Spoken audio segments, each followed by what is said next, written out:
We are incredibly honored and delighted to have two members of the Fishhook Bend Band of the Snake River Palouse talking with us today, Carrie Jim Schuster and Ione Jones.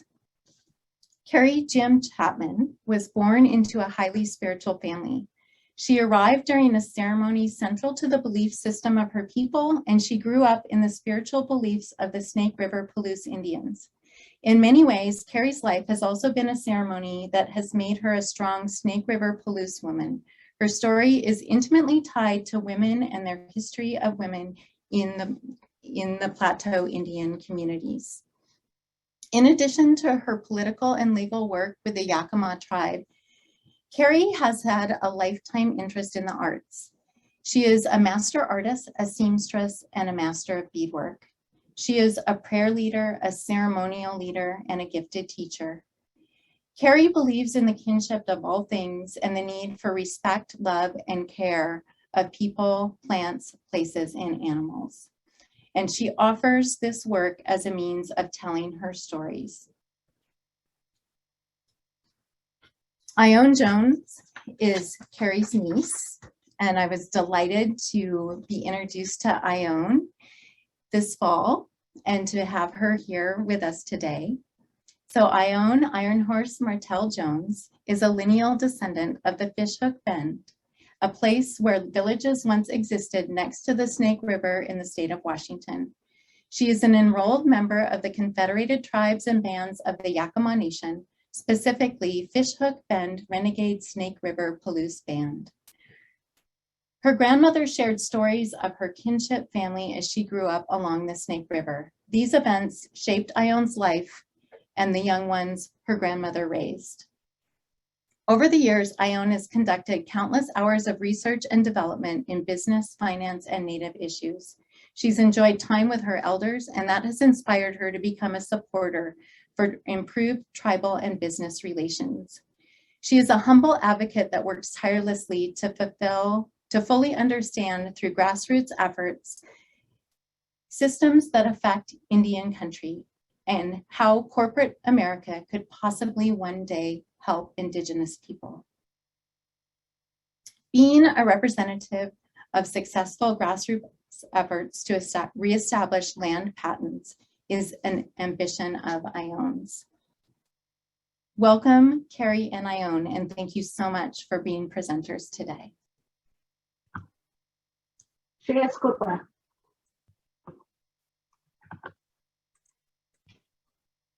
We would like to begin. We have the territorial presence, core Snake River Palouse sustainability principles, pervasive spirituality. Human experience is intricately linked to sacred obligations with nature. The reliance on Mother Earth for sustenance does not assume we exist apart from our place within the environmental system. Environmental knowledge.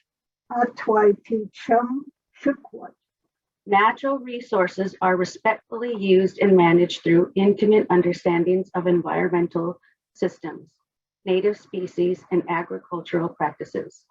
The desire to get more than one leads individuals, groups, and even nations to harm land and life.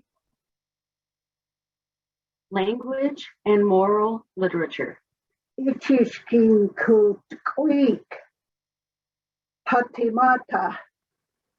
Words cannot special force implicit in sounds associated with natural resources, life forms, and landscapes. In other words, fire, wind, animals, personal names, and storytelling fosters understandings of experience.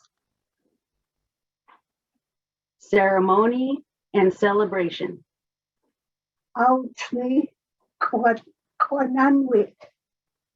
Songs, dance, feasts, rites, and other ceremonies recognize and commemorate relationships with one another, within families, among generations, and between peoples and creation.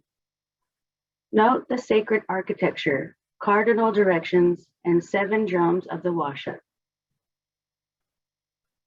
Artistic expression. Auninwi kut. Basket, bags, clothing, gear, and other utilitarian goods are crafted from natural materials.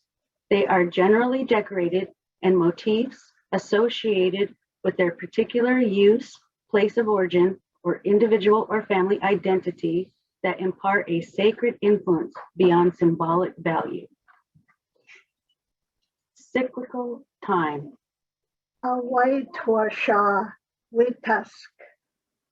Aspects of physical and spiritual experience reoccur in life cycles that transcend time and circumstances not bound by linear progression. Time exists in a dimension beyond the course of chronological incidents.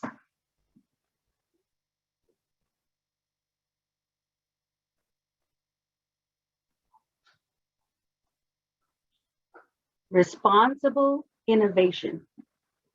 Tamaitki. Támanwit. Change can be beneficial when prompting the well-being of humans within the natural world system and among other peoples. Conflicts with the dominant culture have often arisen when such constraints are ignored in the name of short-term gain or perceived higher needs. The Treaty of 1855 included 14 bands. Some of the Palouse band were forced to be enrolled in one of the adjacent areas. This is a map of the boundaries that signify the ceded territories. The government informed us all our activities would now need to take place within this new border. Then they decided that was too much and made our area much smaller. As stewards of the land, it tears our hearts out watching resources destroyed in the name of progress. We as indigenous community and stewards of the land need to educate the surrounding communities that are off reservation on how resourceful our ancestors were before they were displaced from their home areas by misaligned developments from non-indigenous.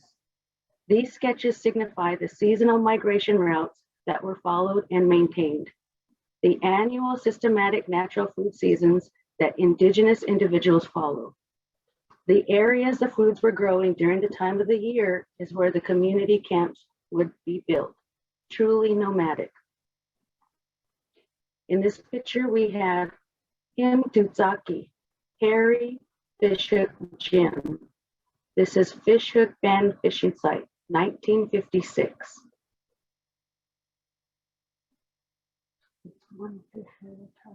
One fish at a time.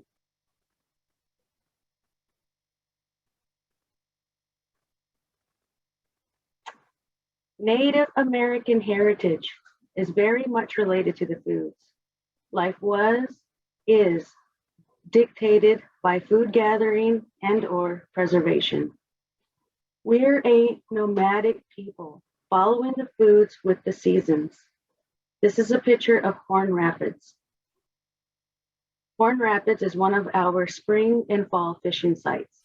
It's used even today by the direct lineal descendants from the various bands originally tied through birthrights.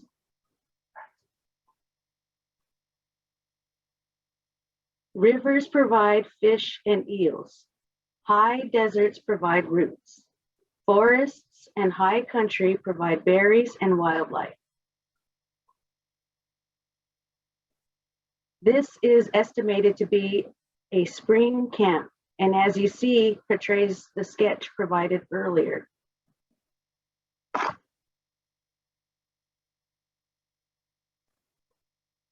Horses were very important to travels.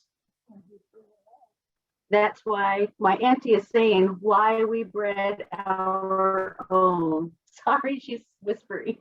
The opportunity to have the horses next to the river served many purposes for the indigenous community members.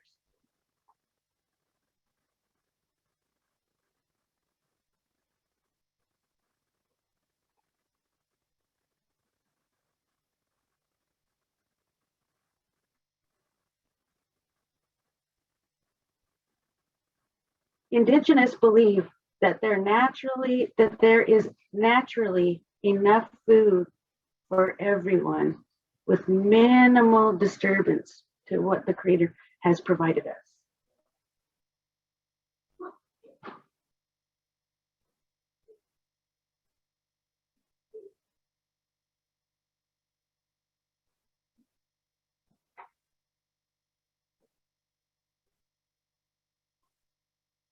To this day, some of our Indigenous community members, with the transition to the American diet, has had negative impacts on health. Feasts celebrate and honor the new foods, a different approach than the land invaders.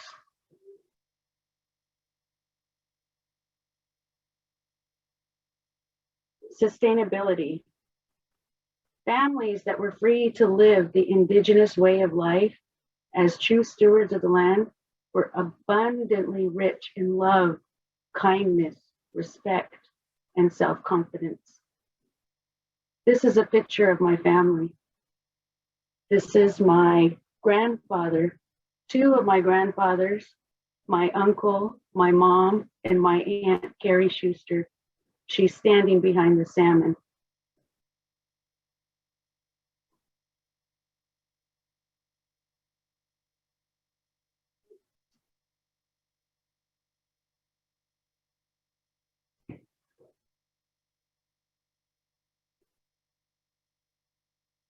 Our band were the last 12 that were documented by the federal government. Because of that, our family understood it was important for us to be government to government because our chiefs refused to join any of the treaty tribes. And on April 19th, 1988, Chimstanik, English name, Mary Jim Chapman, provided testimony on two of the greatest matters to this day tribes directly benefit from. She fought for natural resources and Native American graves protection as a true warrior and advocate. Our story was featured in the Audubon magazine, May-June 1993 edition. My Cutlass children were quoted, "Mama, they're taking the bodies!" As direct lineal descendants, we'll never forget our cries from our parents, grandparents, and ancestors, nor the bloodshed from our warriors who refused to live a colonial lifestyle on reservation like cattle.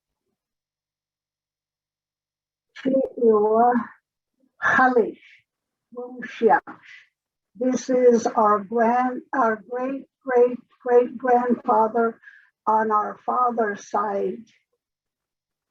And he was the one who had horses, as you see photographed early. He had as many 10,000. His horses occupied the bulk of the Prosser over Horsehaven Hills, all the way up into Colville. Now, this map portrays the Palouse Indian homesteads in Aboriginal territory. The dotted line on the map is the one that shows what the Federal Indian Claims Commission, 1965, determined to be the area of exclusive Snake River Palouse Aboriginal territory. The larger outline is what was claimed by the plaintiff tribes. The smaller one, what was claimed by the government. So the dotted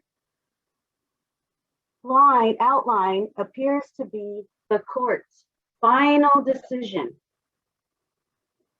This map is very significant to the treaty tribes. And you can see wolf necklace in that depiction. Thank you.